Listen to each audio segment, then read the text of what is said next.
कबीर साहब कहते हैं, हम बैरागी ब्रह्म पद सन्यासी महादेव, सो हम मंत्र दिया शिव जी को करे हमारी शेष।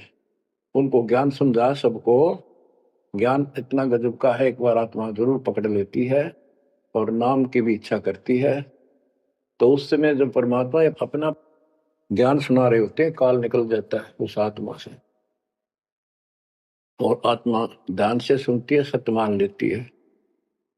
तो इन्होंने ब्रह्मा जी ने, विष्णु जी ने, शिव जी ने सबने नाम दे दिए। इनमें सॉफ्टवेयर लगा दिया परमात्मा ने। विष्णु जी में हरियम का, शिव जी में सोम का, ब्रह्मा में ओम का, और वही आज हमारे को लगा दिया। अब हम अपना काम इनसे डायरेक्ट ले रहे हैं। तो कहने का भाव ये है कि जिस समय परमात्मा अपना ज्ञान सुनाते हैं, काल भाग जाता है। परमात्मा के वहां से आते ही काल प्रवेश कर जाता है, उनकी बुद्धि को फेर देता है। इसी कारण से दोबारा इन्होंने परमात्मा की वाणी सुनी नहीं, विचार नहीं सुना, और ये धोखा खा गई। हमने भी बहुत बार धोखा खा लिया, सैकड़ों बार हम ये कष्ट उठा चुके और ये धोखा खा चुके हैं। तो अपने भगवान को छोड़कर इन बकवादा में बड़े रहे। मानुष जन्म पाएकर खोवे, सतगुरु विमुखा युग युग रोए। बच्चों,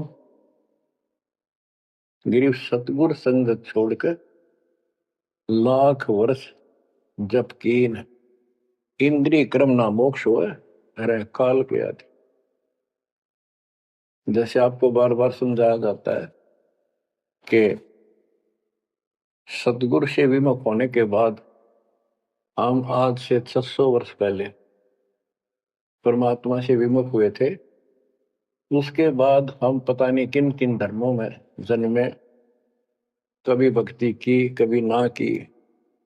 भक्ति करते थे और भक्ति ही नहीं थी, लेकिन मालिक फिर भी हमें उन प्रत्येक मानव शरीर में मिले हैं और सच्ची राह दिखाई है। हमने कुछ दिन की साधना अवश्य की है, फिर छोड़ दी,